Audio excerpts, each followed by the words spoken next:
Sandrine Jourdan was a vibrant 38-year-old mother of three living in Caboolture, Queensland. She was, by all accounts, deeply connected to her family, a defining characteristic that made her vanishing on Friday, July 13, 2012, so profoundly shocking. The details of her last confirmed movements are sparse but critical, placing her in the vicinity of Tomlinson Road that day. When Sandrine disappeared, she did not leave a note, a trail, or any clear indication of her intentions. One minute she was part of the fabric of her family's life. The next she had evaporated, leaving behind a terrifying, absolute silence. For the family, the immediate fear was profound.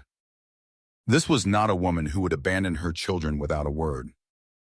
They quickly reported her missing, triggering an initial flurry of police activity and community searches focused on the vast bushland areas and creeks surrounding the Caboolture region. The primary goal of the initial weeks was simple: find Sandrine. But as the days turned into weeks, the searches failed to yield any trace. There was no crash site, no struggle, and no remains. The complete absence of any physical evidence began to shape the official narrative, eventually steering the investigation down a path that would become the source of years of conflict and heartache for her loved ones. The most significant and most damning fact of the Sandrine Jourdan case is the absence of a body.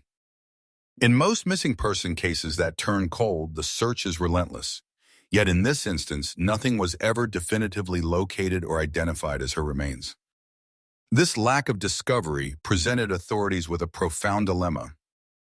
Without a body, how do you determine a cause of death? As the formal investigation wound down, the Queensland Police Service, QPS, began to conclude, based primarily on contextual evidence about Sandrine's personal life and alleged emotional state, that she was likely deceased.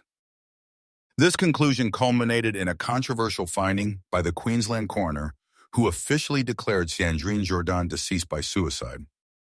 For the Jourdan family, this declaration was an absolute non-starter. It was a conclusion reached without the most fundamental piece of evidence required for verification. How, they argued, could Sandrine have committed suicide and then managed to dispose of her own body so completely that no trace has ever been found? The suicide verdict, while legally necessary for the state to close the file and issue a death certificate, was perceived by the family as a line of least resistance, effectively terminating the criminal investigation before all leads had been exhausted. This official conclusion became the contested central axis around which all subsequent efforts would pivot. The core evidence that directly challenges the suicide verdict comes not from forensic science but from eyewitness and ear witness accounts from the Caboolture area. Independent investigations, notably those highlighted by media programs, brought forth crucial testimony from neighbors who lived near where Sandrine was last confirmed to be. These witnesses reported hearing a highly distressing sequence of events around the time she vanished: a loud scream, immediately followed by the sound of gunshots. This evidence is overwhelmingly incompatible with the official conclusion. A scream is a signal of fear, distress, or surprise. It suggests a confrontation or an attack. Gunshots, if confirmed, point toward lethal external violence.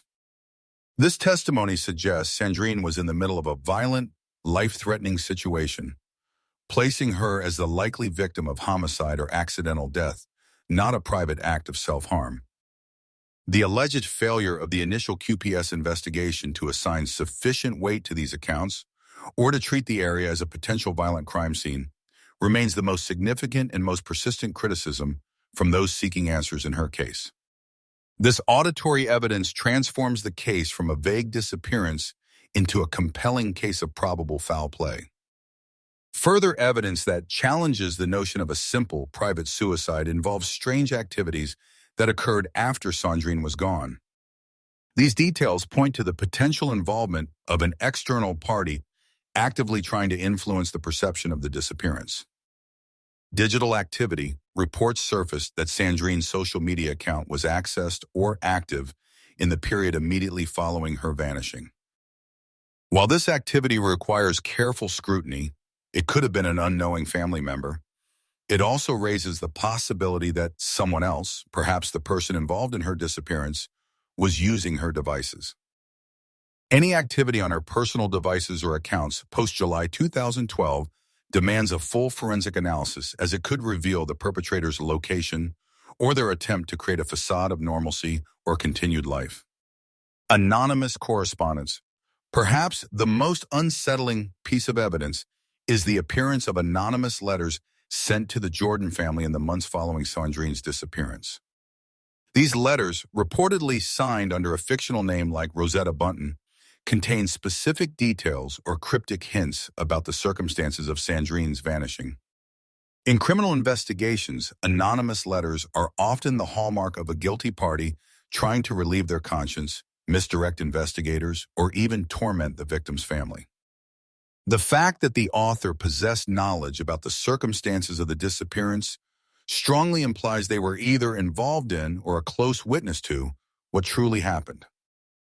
For the family, the agonizing act of receiving these unsigned, unofficial communications only amplified their conviction that Sandrine was the victim of a crime and that the truth was being actively concealed. For over a decade, the fight for Sandrine Jourdan has been led by her sister, Christine Day, who has refused to accept the official suicide verdict. The family's campaign transformed into a battle for accountability, often focusing their efforts on securing information that the police had classified or withheld.